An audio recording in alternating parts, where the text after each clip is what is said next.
சிறையிருப்புல இருக்கிறாங்க, ஆனாலும் தப்பி இருக்கிறாங்க. பிரச்சனையில் இருக்கிறாங்க, ஆனாலும் காப்பாற்றப்பட்டு கொண்டிருக்கிறார்கள். பக்கத்தில் 1000, வலது புறத்தில் 10,000 விழுந்துச்சு, விழாம இருக்கிறாங்க. எப்படின்னு கேட்டா, கிருபைன்னு சொல்றதை தவிர வேற சொல்வதற்கு ஒன்றுமில்லை. அப்படிப்பட்டவர்களுக்கு சொல்லப்பட்ட வார்த்தை, இங்க பாரு, நான் திருப்பி கொண்டு வருவேன், உன்னை நான் பூர்வ நிலையில ஸ்தாபிப்பேன், விழுந்து போன கூடாரத்தை நான் திரும்ப எடுப்பிப்பேன், அநேக இக்கட்டுகளை ஆபத்துகளை காணும்படி செய்த உன்னை திரும்ப நான். எத்தனை பேர் நம்புறீங்க என் ஆண்டவரால் எல்லாவற்றையும் திரும்பி வர பண்ண முடியும்? திரும்பி வர பண்ணுவேன். ஆமென். ஆண்டவர் இந்த காரியத்தை எரேமியாவை கொண்டு எழுதுகிறார். ஒரு பெரிய நம்பிக்கை அங்க கொடுக்கிறார். நம்பிக்கை, நீ என்ன தேடு, என்ன தேடு. இன்று பேசும்படி 5 காரியங்களை இந்த சம்பவங்களிலிருந்து உங்கள் மத்தியிலே சொல்லி ஜெபிக்கும்படி விரும்புகிறேன். முதல் காரியம், கர்த்தர் தரும் விடுதலையே மெய்யான விடுதலை. இந்த சத்தியத்தை எல்லாரும் புரிந்து கொள்ள வேண்டும். இந்த சம்பவத்தையே நான் சொல்லும்படி விரும்புகிறேன். சரித்திரத்துக்குள்ள ரொம்ப போகல, நான் ஆவிக்குரிய கண்ணோட்டத்தோடு சொல்ல விரும்புகிறேன்.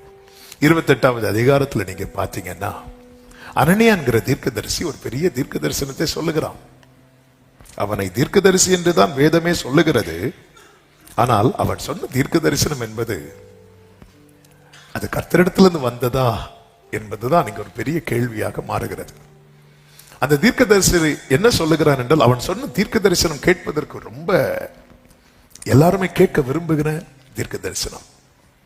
ஏற்கனவே கர்த்தர் என்ன உரைத்திருக்கிறார் என்றால், பாபிலோனின் சிறையிருப்பு நீங்குவது 70 வருடம் ஆகும் என்று உரைத்திருக்கிறார். ஆனால் இந்த தீர்க்கதரிசி தீர்க்க தரிசனம் எப்படி உரைக்கிறான் என்றால், அதனுடைய 2வது வசனத்துல, இஸ்ரவேலின் தேவனாகிய சேனைகளின் கர்த்தர் உரைக்கிறது என்னவென்றால், பாபிலோன் ராஜாவின் நுகத்தை முறித்தேன். அதாவது ஒரு நுகத்துக்குட்பட்டிருக்கிறவன் கேட்க விரும்புகிற தீர்க்க தரிசன வார்த்தை. உண்மையில இந்த நுகத்துக்கு உட்பட்டு ஜனங்கள் காணப்பட போகிறார்கள். அதற்கு அடையாளமாய் ஒரு நுகத்தை மாட்டிட்டு ஒரு ஆள் இருக்கிறார். யார் தெரியுமா? எரேமியா. அதற்கு முந்தின 27வது அதிகாரத்தில் கர்த்தருடைய வார்த்தை எரேமியாவுக்கு உண்டாகி 2வது வசனத்தில் சொல்லுகிறார், நீ உனக்கு கயிறுகளையும் நுகங்களையும் உண்டு பண்ணி அவைகளை உன் கழுத்திலே பூட்டி கொண்டுன்னு சொல்றார். ஒரு மரத்தால ஒரு நுகத்தை உண்டு பண்ணி இப்படி ஒரு நுகம் அதை கழுத்துல மாட்டிட்டு அப்படி இருக்கிறார். தீர்க்கதரிசி ஒரு அடையாளமா, இப்படிதான் இஸ்ரவேல் ஜனங்கள் யாருக்கு பிடியில இருக்க போறாங்க? பாபிலோனியர் பிடியில இருக்கிறாங்க. சரி, அந்த காரியத்தை விடுவோம், நான் செய்திக்கு வர விரும்புகிறேன். அப்போ ஒரு நுகத்துக்கு உட்பட்டு இருக்கிறவன் உண்மையிலே எதை கேட்க விரும்புவான் என்றால், கர்த்தர் நுகத்தை முறிப்பார் என்பதை கேட்க விரும்புவான். ஆமென். இங்கே அதுதான் சொல்லப்படுகிறது. என்ன தீர்க்க தரிசனம் உரைக்கப்படுகிறது? பாபிலோனின் ராஜாவின் நுகத்தை முறித்தேன். 28:2 நுகத்தை முறித்தேன். எவ்வளவு நாளுக்குள்ள முறிப்பேன் என்று சொல்லுகிறார்.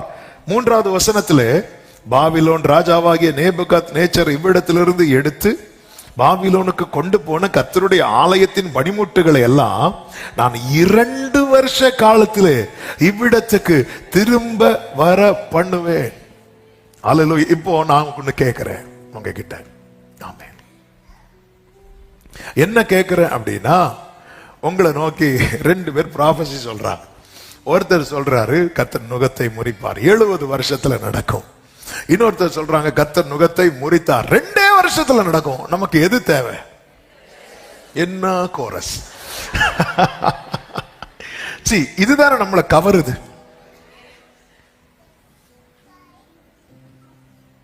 இதுதானே நம்மை கவருகிறது. உண்மையில இப்ப நுகம் முறிக்கப்படுவது இஸ்ரவேல் ஜனங்கள் எல்லாரை விட யாருக்கு மிக அவசியம் என்றால் எரேமியாவுக்கு. நுகத்தை உடைப்பேன் 2 வருஷத்துல அப்படி சொல்லும் போது எரேமியா என்ன சொல்றான் தெரியுமா? அந்த தீர்க்கதரிசியை பார்த்து 6வது வசனத்துல, ஆமென், கர்த்தர் அப்படியே செய்வாராக அப்படிங்கிறார். ஆமென். கர்த்தர் நுகத்தை முறிப்பார். இது ப்ராபசி, இது மாறாது. ஆனா இந்த அனனியா என்கிறவன் என்ன சொல்லுகிறான் அப்படின்னா, இன்னைக்கு பொதுவாகவே கர்த்தர் எரேமியாவை வச்சு என்ன ப்ராபசி சொல்றாருன்னா, இந்த நுகத்துக்கு கீழே நீ கொஞ்ச நாள் இருக்கணும் அப்படிங்கிறார். ஆனா அனனியா இருக்கிற தீர்க்கதரிசி சொல்றான், நுகமே கிடையாதுப்பா, நுகத்துக்கு கீழே இருக்க வேண்டாம். கர்த்தர் நுகத்தை முறிச்சிட்டாரு. 2 வருஷத்துல எல்லாமே செட்டில் ஆக போகுது. இதை கேட்கும் போது முதல் ஆமேன் சொன்னதே யாருதான் அப்படின்னா எரேமியா தான். எல்லாருக்கும் அதுதான் ஆசை. ஆனா எரேமியா ஆமேன் சொல்லிட்டு என்ன சொல்றாருன்னா, இங்க பாருங்க, முற்காலத்திலிருந்தே நமக்கு தெரியும், ஒரு தீர்க்கதரிசி ஆனாலும் சரி, அவங்க சொல்ற தீர்க்க தரிசனம் அது நடந்தால், அதனுடைய 9வது வசனத்தை வாசியுங்கள். சமாதானம் வரும் என்று தீர்க்கதரிசனம் சொல்லி இருக்க, அந்த தீர்க்கதரிசி சொன்ன வார்த்தையின்படியே வந்தால், அப்பொழுது அவன் கர்த்தர் மெய்யாய் அனுப்பின தீர்க்கதரிசியாக விளங்குவான் என்று எரேமியா தீர்க்கதரிசி சொன்னான். சமாதானம் வரும் என்று தீர்க்கதரிசனம் சொல்லி இருக்க. நீ சொன்னதெல்லாம் கரெக்ட் தான். ஆமென், அப்படியே செய்வாராக. எனக்கும் ஆசை. இது 70 வருஷம் நீண்டிட்டு போறதெல்லாம் எனக்கு ஆசை கிடையாது. எவ்வளவு சீக்கிரமா இந்த பிரச்சனை முடியுமோ அவ்வளவு சீக்கிரமா முடியணும்னு தான் ஆசை. ஆனா அனனியாவே, ஒரு சம்பவம் உங்களுக்கும் தெரியும், எனக்கும் தெரியும். ஆண்டவர் ஆரம்ப காலத்துல மோசே மூலமாவே சொல்லிட்டு இருக்கிறாரு. இங்க பாருங்க, ஒரு தீர்க்கதரிசி சமாதானம் வரும் என்று சொல்லி இருக்க, அந்த தீர்க்கதரிசி சொன்ன வார்த்தையின்படியே வந்தால் அப்பொழுது அவன் கர்த்தர் மெய்யாய் அனுப்பின தீர்க்கதரிசி என்று விளங்குவான் என்று எரேமியா தீர்க்கதரிசி சொல்றான். அது உங்களுக்கு தெரியும்ல. அப்பொழுது அனனியா என்ன பண்றான் தெரியுமா? 10வது வசனம். அப்பொழுது அனனியா என்கிற தீர்க்கதரிசி எரேமியா தீர்க்கதரிசியின் கழுத்தில் இருந்த நுகத்தை என்ன பண்றான்? உடைத்து போட்டான். எப்படி இருக்குங்க? ஆமென். எரேமியா இப்பொழுது நிமிர்ந்து, thank you Jesus, நான் சர்ச்சுக்கு போனேன், என்னை நோக்கி ஒரு ப்ராபசி வந்துச்சு, என் கழுத்துல இருந்த நுகம் என்னாச்சு? உடைக்கப்பட்டது. க்ளோரி அப்படி சொல்லிட்டு திரும்பி போகும்போது கர்த்தர் எரேமியாட்ட சொல்றார், அவன் மரத்தினாலே உண்டு பண்ணின நுகத்தை உடைச்சு போட்டால, இப்போ இரும்புல நுகத்தை உண்டு பண்ணி கழுத்துல மாட்டுங்கிறார். ஆமென்.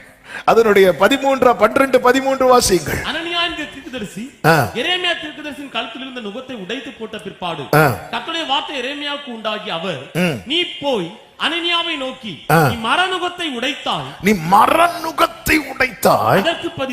அதற்கு பதிலாக இருப்பு நுகத்தை உண்டு பண்ணு என்று கர்த்தர் சொன்னார்.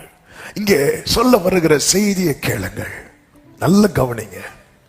இந்த இடையில நிறைய பேர் நம்மை விடுவிக்க முயற்சிப்பார்கள். அப்போ கழுத்தில் இருக்கிற ஒரு மர நுகத்தடி என்ன ஆகுது? முறியுது. முறிஞ்சதான் நம்மால் என்ன பண்றாரு? நிமிர்ந்து கொஞ்ச நேரம் ஆகல, இப்போ என்ன நுகத்தடி இருக்கு? அதன் அர்த்தம் என்ன? தற்காலிக விடுதலை இருக்குல்ல. தற்காலிக விடுதலை என்ன விடுதலை தெரியுமா? தேவன் தராத விடுதலை நம்முடைய கட்டை இன்னும் அதிகமாய் இறுக பண்ணும். தேவனிடத்திலிருந்து வராத ஒத்தாசை, தேவன் தராத விடுதலை டெம்பரரியா நமக்கு கொஞ்சம் ரிலீவ் ஆனது மாதிரி இருந்தாலும், அது நம்முடைய கட்டை, நம்முடைய நுகத்தை, நம்முடைய சிறையிருப்பை முன்னே இருந்ததை விட இன்னும் அதிகமாய் அது இறுக பண்ணுமே தவிர. ஆமென். இந்த நாளில ஒரு தேவ பிள்ளை இதுதான் புரிந்து கொள்ள வேண்டும். எனக்கு ஒத்தாசை எங்கிருந்து வருகிறது? எனக்கு விடுதலை யாரிடத்திலிருந்து வருகிறது? தேவன் தராத விடுதலை. அதனாலதான் இயேசு சொல்வார், குமாரன் உங்களை விடுதலை ஆக்கினால், யோவான் 8:36, குமாரன் உங்களை விடுதலை ஆக்கினால் மெய்யாகவே விடுதலை ஆவீர்கள். இல்லைன்னா அது மெய்யான விடுதலை இல்ல, டெம்பரரியா இருக்கும். அங்க போனேன், அவங்க கை வச்சதும் ஏதோ பண்ணிச்சு, அதுக்கப்புறம் என்னெல்லாமோ பண்ணுது. ஆமென். மரத்தால எரேமியாவும் அதுதான் விரும்புறாரு. ஆமென், அப்படியே செய்வாராக சொல்லிட்டு மரத்தால செய்யப்பட்ட நுகத்தடியை முறிச்சதும் மீட்டிங் முடிஞ்சு கட்ட ஊத்தாச்சு, திருப்பி வீட்டுக்கு போலான்னு பார்த்தா இதுக்கு பழைய கட்டே பரவாயில்ல. இன்னைக்கு நிறைய பேர் தேவனிடத்திலிருந்து பெற்றுக்கொள்ள காத்திராமல் ஒத்தாசைக்காக பல பாதையை தெரிந்தெடுத்து சென்று இன்னும் அதிகமான இன்னும் நெருக்கடியான சூழ்நிலையிலே மாட்டிக்கொள்ளுகிறார்கள். ஆவியானவர் சபைகளுக்கு சொல்லுகிறதை காதுள்ளவன் கேட்க கடவன். நமக்கு ஒத்தாசை எங்கிருந்து கிடைக்கிறது? அதாவது ஒரு பிரச்சனையிலிருந்து ரிலீவ் ஆகிறதற்கு நான் ஜோம் பண்ணி பார்த்தேன், ஆண்டவர் என்ன வெயிட் பண்ண சொல்றாரு, இது வேலைக்கு ஆகாது, நம்ம வேற ஏதாவது இருக்கா, இன்னொரு வழியா போய் இதுல இருந்து ரிலீவ் ஆகி இங்க போய் மாற்றுறது. ஆமே, ஒரு பிரச்சனையிலிருந்து வெளியே இன்னொரு பிரச்சனை இது மாற்றுனது பெரிய பிரச்சனை. அதாவது பஞ்சகாலத்துக்கு தப்புவிக்க எகிப்துக்கு போய் எகிப்துல மாட்டினாங்க பாத்தீங்களா? எகிப்துல போனதே எதுக்கு? பஞ்சகாலம். பஞ்சகாலம் எத்தனை வருஷம்? 7 வருஷம். 7 வருஷம் முடிஞ்சது. யோசேப்பு காலம் முடிஞ்சது. யாருக்காவது திரும்பி வரணும்னு தோணுனாங்களா? இல்ல. பஞ்சகால பிரச்சனையை விட பெரிய பிரச்சனை எகிப்து பிரச்சனை. அதனாலதான் ஒரு தேவ பிள்ளை புரிந்து கொள்ள வேண்டும், ஒத்தாசை வரும் பர்வதங்களுக்கு நேராக எல்லாரும் கண்களை ஏறெடுக்கும் போது ஒரு தேவ பிள்ளைக்கு தெரியணும், எனக்கு ஒத்தாசை பர்வதங்கள்ல கிடையாது, எனக்கு ஒத்தாசை வானத்தையும் பூமியையும் உண்டாக்கின கர்த்தரிடத்திலிருந்து வருகிறது.